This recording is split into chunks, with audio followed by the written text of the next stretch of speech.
Bulls got the Nuggets tonight. They're in Denver. Here's 5 keys to victory. Key number 1, you got to attack Nikola Jokic. Nikola Jokic is the best player on the planet, bar none. There's no debate. You know, Joel Embiid, people out there, it never really was a debate. The closest was Giannis. That was the only guy who deserved to be in the conversation.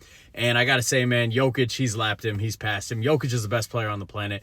It's not even close. So he's the best player on the planet, but you can still slow him down, and the best way to slow him down is to attack him. You're not going to slow him down on the offensive end. If you double team him, he's getting 30 assists. If you don't double team him, he's scoring 30, 40 points. He's unstoppable on the offensive end. He can do whatever he wants out there. So you got to attack him. You got to go at him. You got to attack him 2 ways. You got to feed Nikola Vucevic. You got to feed him down low, make Jokic work, and then the guards got to be on attack. The guards, man, this can't be a step-back 3 game.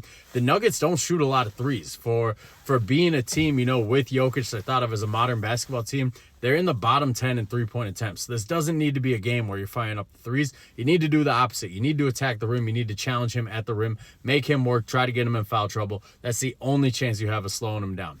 Key number 2, Zach LaVine versus Michael Porter Jr. Does anybody remember that 2-week stretch where all the aggregators had us convinced that Zach LaVine was getting traded to the Nuggets? Turned out to be bullshit. That's why you shouldn't pay attention to the Evan Seteries of the world. They're out there, you know, aggregating whatever they can. But either way, man, Zach LaVine, he had to have seen those rumors. He has to know that he is 10 times the player Michael Porter Jr. ever will be. So I need to see Zach LaVine attack Michael Porter Jr. tonight and come out with a chip on his shoulder. This can't be his typical 25-point game. This got to be like a 30, 35-point game. You got to play with something to prove, Zach LaVine. Key number 3, contain Jamal Murray. Jamal Murray's having a down year, but he's still Jamal Murray, and we are still the Chicago Bulls. We are a perfect team for a guy who's struggling to play against because our defense is shit. So I'm assuming Ayo Dosunmu is going to get the matchup. Lonzo Ball will help out where need be. I'm past the point with Patrick Williams where I'm going to ask for him to show a little bit on defense. You know, when we've played Jalen Brunson, I've asked for Patrick Williams minutes so he can use his length to try to slow him down. I used to like that. Now, I don't know what happened to Pat, man. I don't know if it's the injuries. I don't know if it's effort. He's just not the same point of attack defender that he was. So it needs to be Ayo and Lonzo on him tonight. Need to try to contain Jamal Murray because if he starts going, the Nuggets are unstoppable.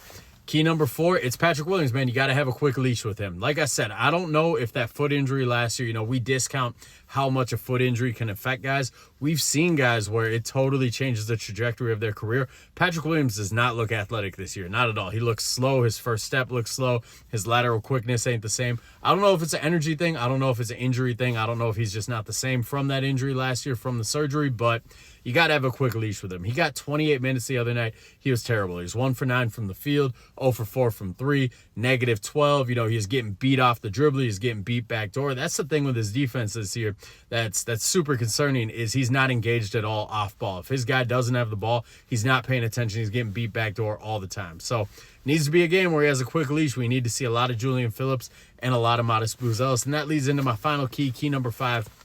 Need some kind of spark from the bench. I don't care if it's Booz. I don't care if it's Phillips. Dalen Terry can get some minutes in there. Ayo Dosunmu. Somebody off the bench create a spark. As long as it's not THT. There's nothing worse than watching THT think that he's number 23 and think he needs to carry the Bulls. That is some of the worst basketball you can possibly watch. So those are my 5 keys to victory tonight. Let me know in the comments what you guys think. If I missed any, how you feel about this game, if you're going to stay up and watch, even if you're out on the Bulls this year. There's a lot of people who are telling me, I'm not watching any more games. I'm sick of this team. That's cool. I would encourage you to watch this game because anytime you get to watch Nikola Jokic play basketball, it's special.